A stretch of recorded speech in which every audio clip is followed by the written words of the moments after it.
નમસ્કાર દોસ્તો, સ્વાગત છે તમામ મિત્રોનું વરસાદને લઈને આવ્યા છે અગત્યના સમાચાર। પરેશ ગોસ્વામીએ ગુજરાતના વરસાદના હાલ ચાલી રહેલા રાઉન્ડ અને આગામી સમયમાં ચોમાસું કેવું વળાંક લઈ શકે છે તે અંગે સંભાવનાઓ વ્યક્ત કરી છે। આગામી તારીખ 16 થી લઈને 29 જુલાઈના રોજ જે રાઉન્ડ ચાલી રહ્યો છે તેમાં ગુજરાતના જે ભાગોમાં વરસાદથી વંચિત હતા તેમાં પણ વરસાદ થઈ રહ્યો છે, જેમાં મધ્ય ગુજરાતમાં ભાગોમાં સમાવેશ થાય છે।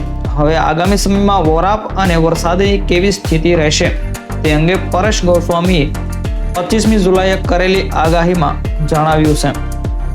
જો કે મિત્રો, હજુ પણ મોરબી, સુરેન્દ્રનગર જેવા વિસ્તારોમાં સારા વરસાદની રાહ જોવાઈ રહી છે।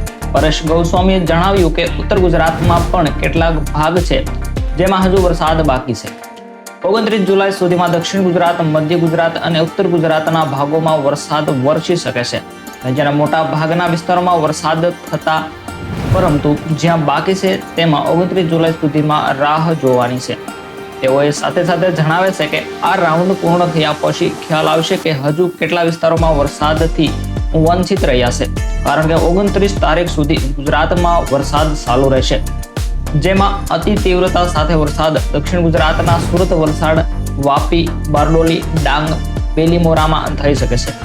હાલ અહીં વરસાદથી રાહ મળવાની સંભાવનાઓ નથી। 29 જુલાઈથી વરસાદનો રાઉન્ડ ચાલી રહ્યો છે, તે પછી પણ વરસાદ વરાપ માટે મોટો વિરામ મળવાની સંભાવનાઓ નથી તેવી માહિતી પરેશ ગોસ્વામીએ આપી રહ્યા છે। આ પછી 1 અથવા 2 ઓગસ્ટે નવો રાઉન્ડ શરૂ થશે અને તેનાથી પણ ગુજરાતને વરસાદ મળતો રહેશે। સાથે સાથે પરેશ ગોસ્વામીએ જણાવ્યું કે સૌરાષ્ટ્ર અને કચ્છમાં વરસાદ લગભગ અટક્યો છે, ત્યારે ખેડૂતોએ કેટલાક ખેતી કામ કરી લેવા જોઈએ તેવી સલાહ પણ પરેશ ગોસ્વામીએ આપી છે, કારણ કે ઓગસ્ટની શરૂઆતમાં વરસાદનો વધુ એક રાઉન્ડ આવી રહ્યો છે। આ રાઉન્ડમાં ગુજરાતના દક્ષિણ, મધ્ય અને ઉત્તર ભાગમાં વરસાદ થવાની સંભાવનાઓ છે।